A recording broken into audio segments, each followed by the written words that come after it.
There is a number at the heart of American finance so large, so incomprehensibly vast, that it has ceased to have any real meaning for the average person. $37 trillion. That is the current national debt of the United States. It's a number that is difficult to visualize, so let's try to break it down. It is a figure that is now increasing by $1 trillion roughly every 100 days. That's $10 billion a day, $416 million an hour, $7 million a minute, over $115,000 in new debt piled on every single second of every single day. It is a sum so colossal that it can never, ever be repaid through conventional means. This isn't a political opinion, it is a mathematical black hole. It cannot be repaid through tax increases. The political will simply isn't there, and the numbers don't add up. You could confiscate every single penny of wealth from every billionaire in the country, and it would barely cover the budget deficit for a single year before the debt continued its relentless climb. It cannot be solved through economic growth. The economy would have to grow at an impossible, unprecedented rate for decades just to keep the debt to GDP ratio from spiraling even further out of control. And it certainly cannot be solved through austerity, through spending cuts. The political backlash from touching the largest drivers of the debt, Social Security, Medicare, and the military budget, would be immediate and overwhelming. By every rational, mathematical measure, this number represents the certainty of national insolvency. The public is constantly presented with this false choice, a future of either catastrophic austerity that would gut the social safety net, or a future of crippling, economy-suffocating tax hikes on the middle class. Both paths lead to political upheaval and social decay. But what if this is a deliberate distraction? What if the halls of power, the very institutions at the Federal Reserve, and the U.S. Treasury that architected this mountain of debt have absolutely no intention of ever truly repaying it? What if they have a third option? A plan, hidden in plain sight, to make $37 trillion simply disappear from the ledger in a single, decisive, and globally impactful monetary event. This isn't a fantasy from a political thriller. It is a financial playbook that has been run before by sovereigns backed into a corner. And the modern iteration of this playbook involves two of the most powerful and seemingly opposing forces on Earth, the oldest, most trusted, the physical form of money in 6,000 years of human history, the anchor of civilization, the metal of kings, gold, and the newest, most disruptive, digital financial technology ever created, the decentralized challenger, the code of rebels, cryptocurrency. This is the story of the greatest monetary event of our lifetime, a great reset that could be engineered to erase trillions in public debt without the public ever fully understanding how it happened. It is a sophisticated, two-pronged strategy. The first prong is offensive, to co-opt and control the digital currency revolution before it can become a true threat to the state's monopoly on money. The second prong is defensive, to reawaken a sleeping giant, the thousands of tons of gold sitting silently in the vaults of Fort Knox and the New York Fed, using it as the ultimate trump card to restore credibility to a broken system. These are not mutually exclusive strategies. They are two sides of the same coin, two powerful tools designed to achieve the same audacious end. In this video, we will dissect this plan. We will travel back to the depths of the Great Depression in 1933 to uncover the historical blueprint where the U.S. government did the unthinkable to solve its last great debt crisis, providing the precedent for what is to come. We will examine the concrete steps being taken today, from the quiet development of a digital dollar and CBDC pilot programs to the unprecedented and silent accumulation of gold by central banks around the world that fit this pattern perfectly. And we will explain, in clear terms, how these two forces, ancient gold and future crypto, could be used in concert to execute a financial reset that will redefine the very nature of money, wealth, and freedom. All without you ever casting a vote. This isn't a prediction of the future. It is an analysis of a playbook that is already in motion. To understand the government's playbook for the future, we must first travel back to the last time the United States faced a systemic crisis of this magnitude. The year is 1933. The nation is in the iron grip of the Great Depression. A quarter of the workforce is unemployed. Thousands of banks have failed, wiping out the life savings of millions. The national debt has ballooned, and the government, under the new administration of President Franklin D. Roosevelt, is desperate. The system was broken. Faith in the dollar and in the banks had evaporated.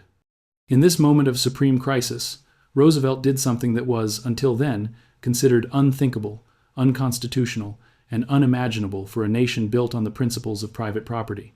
He initiated the great monetary reset of the 20th century. This reset was not a single action, but a brutal and brilliant three-step process. This is the blueprint. Step 1 of the blueprint: eliminating the competition.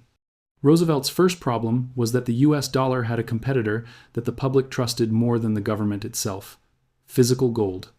As the banks failed, terrified citizens had begun pulling their money out and converting it into gold coins and bullion, a practice known as hoarding. This was a direct threat to the government's power. A population that holds its own gold is a population that is financially sovereign. They cannot be easily controlled by the policies of a central bank. To execute his plan, Roosevelt had to first eliminate this escape hatch. On April 5, 1933, he signed Executive Order 6102. This order was one of the most draconian acts of financial seizure in American history. It forbade the hoarding of gold coin, gold bullion, and gold certificates within the continental United States. It commanded every American citizen, under penalty of a $10,000 fine, an astronomical sum at the time, or up to 10 years in prison, to deliver almost all of their privately held gold to the Federal Reserve by May 1st of that year. Think about the audacity of this act. The government declared the simple act of saving in the form of real, constitutional money to be a criminal offense. Citizens were forced to trade their real, tangible wealth, their gold, for paper dollars, a currency issued by the very same banking system that had just betrayed them. They were given no choice. They were herded out of the financial lifeboat and back onto the sinking ship. Step 1 was complete. The competition had been neutralized. Step 2 of the blueprint: the Great Devaluation. With the nation's gold now securely consolidated in the government's vaults, Roosevelt and his Treasury Department were free to execute the main event. For decades, the US dollar had been defined by a fixed, legally binding promise. You could walk into any bank and exchange $20.67 for 1 troy ounce of physical gold. This was the bedrock of the currency's value. In a series of moves culminating in the Gold Reserve Act of 1934, Roosevelt unilaterally and decisively broke that promise. He officially raised the statutory price of gold from $20.67 to $35 per ounce. In an instant, with the stroke of a pen, the US dollar was devalued by over 40% against gold. Let's be clear about what this means. It means that the paper dollars people were now forced to hold were suddenly worth significantly less. A dollar could no longer buy 1/20th of an ounce of gold. It could only buy 1/35th. This was a direct, overnight confiscation of nearly half the purchasing power of every saver in the country. It was a default, not on the debt itself, but on the value of the currency in which the debt was measured. Step 3 of the blueprint: the profit windfall. This is where the genius of the plan, from the government's perspective, is revealed. By raising the price of gold, the U.S. Treasury, which now owned all the gold, saw the value of its assets on its balance sheet skyrocket. The same pile of gold that was worth roughly $4 billion at the old price was now magically worth nearly $7 billion at the new price. This created a profit of almost $3 billion out of thin air. This windfall was not small change. It was a sum equivalent to a significant portion of the entire federal budget at the time. This newly created money was then used to establish the Exchange Stabilization Fund, a massive pool of capital that the Treasury could use to intervene in currency markets and, more importantly, to monetize government debt, effectively funding Roosevelt's ambitious and expensive New Deal programs. Let's summarize the blueprint. Step 1. Force the public out of real money and into paper money. Step 2. Drastically devalue the paper money overnight. Step 3. Use the accounting profit from the devaluation to fund government spending and manage the debt. It was a complete and total reset of the financial system. It was a transfer of wealth from the hands of private savers to the balance sheet of the state. It was brutal, it was effective, and it provides the exact historical precedent for how a desperate government can and will act when its back is against the wall. The 1933 playbook was brutally effective for its time, but it had one significant vulnerability. It relied on the government's ability to physically locate and confiscate a tangible asset, gold. Executing a similar plan today would be far more difficult. Gold ownership is now global. Moreover, a new, far more elusive form of non-governmental money has emerged, one that cannot be easily seized or controlled. This is the new threat that keeps central bankers awake at night: the rise of cryptocurrency. Bitcoin, and the thousands of cryptocurrencies it inspired, represent the first successful creation of a decentralized digital asset that exists outside the control of any government or central bank. It is a form of money that can be sent anywhere in the world, at any time, without needing permission from a bank. For a government facing a debt crisis and contemplating a monetary reset, this is an existential threat. Why? Because it represents an escape hatch. In 1933, Roosevelt could close the gold window.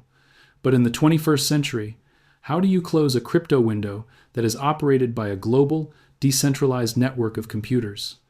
If a government were to announce a plan to devalue its currency or impose strict capital controls, citizens could theoretically flee to the relative safety of Bitcoin or other digital assets in a matter of seconds, preserving their wealth and escaping the government's grasp. This is a problem that Roosevelt never had to face. For the architects of the next Great Reset, this crypto escape hatch must be sealed. And their solution is as ingenious as it is Orwellian. They plan to fight fire with fire. This is where we introduce the government's new weapon. The government's solution, the central bank digital currency, CBDC. If you haven't heard the term CBDC, you will soon. A central bank digital currency is not just another cryptocurrency like Bitcoin. In fact, it is the philosophical opposite. While Bitcoin is decentralized and permissionless, a CBDC is centralized and permissioned. It would be a digital version of the US dollar, issued directly by the Federal Reserve. Instead of holding an account at a commercial bank like Chase or Bank of America, you would have an account, a digital wallet, directly with the central bank itself. Publicly, central banks around the world, including the US Federal Reserve, are promoting CBDCs under the guise of progress and convenience. They release white papers, which you can read on their own websites, extolling the potential benefits, faster payment systems, greater financial inclusion for the unbanked, and more efficient distribution of government benefits. It will be marketed to the public as an upgrade, a more convenient way to transact in a digital age. But the true nature of a CBDC lies not in its convenience, but in its capacity for absolute control. The trap: programmable money. Unlike cash, which is anonymous, or even your current bank deposits, a CBDC would be fully programmable. This means the central authority that issues it, the government, could potentially write rules directly into the money itself. Think about the implications. They could track and record every single transaction you make, forever ending financial privacy. They could impose negative interest rates directly on your savings, meaning your money would literally evaporate if you didn't spend it, forcing consumption and punishing savers. They could even program the money with an expiration date, a concept being actively explored, to ensure that stimulus payments are spent immediately. Furthermore, they could blacklist certain individuals or groups from using the financial system with the flip of a switch, a power we've already seen deployed against political protesters in countries like Canada. They could restrict the purchase of certain goods, like gasoline or ammunition, under the pretext of a climate or security emergency. A CBDC is not just money. It is a tool for social engineering and control on a scale never before imagined. It is the ultimate Trojan horse. It will be offered as a gift of convenience, but its acceptance will mean the surrender of financial freedom. The strategy is clear. Before you can reset the old system, you must first ensure that everyone is locked into the new one, a system from which there is no escape. So now we have the two key components of the modern playbook. We have the historical precedent from 1933, the government's demonstrated willingness to devalue the currency against gold to solve a debt crisis. And we have the new, emergent weapon, the central bank digital currency, a tool designed to eliminate financial escape hatches and grant the state unprecedented control over the monetary system. How could these two seemingly disparate elements, ancient metal and futuristic code, be used in concert to execute the Great Reset of the 21st century? The plan is not a single action, but a carefully sequenced, three-step process. It is a plan that would likely unfold not in a time of peace and prosperity, but under the cover of a severe economic crisis, a moment when the public is frightened, disoriented, and desperate for a solution from the authorities. Step 1. The crisis, the pretext for action. The first step is the catalyst. As we've explored in previous videos, our current financial system is extraordinarily fragile, burdened by the everything bubble. A severe crisis in the near future, perhaps beginning in 2025 or 2026, is not a fringe prediction. It is an outcome that many mainstream economists are now acknowledging as a high probability. This crisis could be triggered by a number of factors: a cascade of defaults in the commercial real estate sector, the failure of a major bank due to losses in the derivatives market, or an unforeseen geopolitical shock. The exact trigger is less important than the outcome. The result would be a severe recession, perhaps even a depression.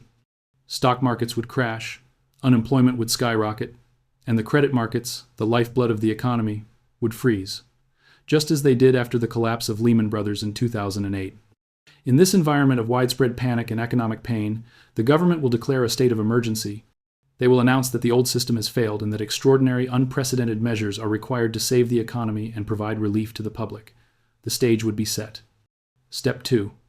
The bait and switch, the rollout of the CBDC. This is where the new weapon is deployed. Under the guise of an emergency response, the Federal Reserve and the U.S. Treasury would roll out their pre-planned solution, the digital dollar.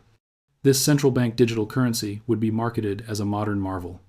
Instead of waiting weeks for paper checks or relying on failing commercial banks, the government could now provide emergency relief directly and instantly to the citizens. Every American could be offered a Fed account with, for example, a deposit of $5,000 in new, pristine digital dollars to help them through the crisis. Faced with economic ruin, who would refuse this free money? The adoption would be near universal and incredibly rapid.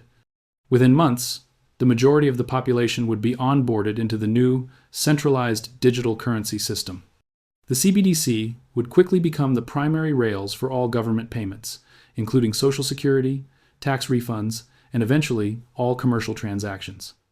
The old system of physical cash and private bank deposits would be systematically phased out, deemed inefficient, outdated, and associated with the failed pre-crisis era. The public, relieved to have been saved from the crisis, would have been successfully herded into a new digital enclosure. The escape hatches would be sealed. The trap would be set. Step 3. The main event, the Great Gold Revaluation. With the population locked into the new controllable CBDC system, and the world still reeling from the financial crisis, the final audacious act of the reset can be executed. This step would happen quietly in the halls of the Treasury, and would likely be announced in a dry, technical press release that most people would ignore. The U.S. government would announce that it is revaluing its official gold reserves. Let's look at the hard numbers to understand the sheer power of this move. The United States officially holds 8,133.5 metric tons of gold. This converts to approximately 261 million troy ounces. For decades, this entire hoard has been valued on the Treasury's books at a bizarre, statutory price of just $42.22 per ounce, making its total official value a mere $11 billion, a rounding error in the federal budget. Now, set that against the $37 trillion national debt. What would happen if the government decided, as Roosevelt did in 1934, to assign a new, much higher price to that gold in order to strengthen the dollar's balance sheet? Let's perform the shocking calculation. To make that gold hoard of 261 million ounces cover a significant portion of the debt, say $26 trillion, the math dictates a new official price. That new price would have to be $100,000 per ounce. In an instant, with the stroke of a pen, the $11 billion of gold on the Treasury's books would become over $26 trillion in assets. This colossal accounting profit would then be used to absorb the toxic assets and bad debts from the Federal Reserve's balance sheet, effectively erasing them from the public ledger. The government could then announce a new U.S. dollar, the digital dollar, now backed by this massively revalued gold reserve, restoring confidence in the currency. The old, debt-laden dollar system would be left to die, and a new, clean, and fully controlled system would rise from its ashes. The debt crisis would be solved. The reset would be complete. The plan is elegant in its audacity. The debt is erased. The system is saved. Confidence is restored. But what is the real price of this so-called solution? Who actually pays for the disappearance of $37 trillion? The answer, as always, is you. This great reset would not be a victimless accounting trick. It would be the single largest transfer of wealth and financial freedom from the people to the state in modern history. The revaluation of gold to an astronomical price like $50,000 or $100,000 per ounce is, by definition, a catastrophic devaluation of the dollar. It means that every dollar you have saved, every dollar in your checking account, your retirement fund, your pension, every asset denominated in dollars, would lose a staggering portion of its purchasing power overnight. Your savings would be annihilated. The price of everything you buy, gas, groceries, rent, would skyrocket to reflect the new, debased value of the currency. This isn't a bailout. It's a stealth default on the nation's promises, a confiscation of your wealth through inflation, engineered at the highest levels. It is the ultimate betrayal of the saver. And the cost isn't just financial. In exchange for the convenience of a new digital dollar, the population would have sleepwalked into a system of total financial surveillance and control. The very concept of a private transaction, of financial sovereignty, would be extinguished. Your money would no longer truly be yours. It would be a system of digital tokens that you are merely permitted to use under rules and conditions set by the central authority. They would not call it a default. They would not call it a confiscation. They would call it a stabilization, a modernization, a necessary step to ensure the future of our economy. But make no mistake, the price of erasing the government's debt would be the erasure of your savings and your financial freedom. It is a trade that would be made without your consent, a price that would be paid without your permission. That is the true, hidden cost of this grand design. The events of 1933 were not a conspiracy. They were a documented response by a desperate government to an existential crisis. The development of a central bank digital currency is not a theory. It is a stated objective of the Federal Reserve, detailed in their own public reports. The United States government's ownership of over 8,000 tons of gold is not speculation, it is a fact. When you connect these three undeniable facts, the historical precedent, the development of a new tool of control, and the possession of the ultimate monetary asset, the potential for a future reset becomes not a question of if, but of when and how. The playbook is on the table for anyone willing to read it.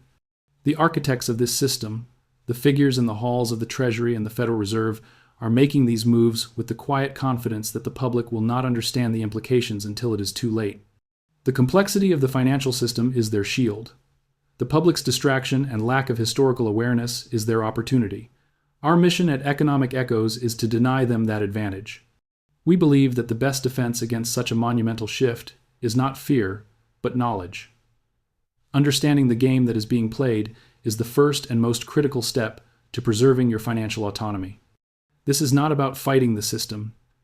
It's about understanding it so that you can navigate it wisely. If this analysis of the Great Monetary Reset has provided you with a new, and perhaps unsettling, perspective on the forces shaping our world, then I invite you to subscribe. Our commitment is to continue dissecting these complex patterns, connecting the dots between past, present, and future, and translating the opaque language of high finance into clear, understandable terms. They are preparing to rewrite the rules of money. The question is, will you understand those new rules before the game has already changed? Subscribe to Economic Echoes, because understanding the playbook is the only way to not become a pawn in their game.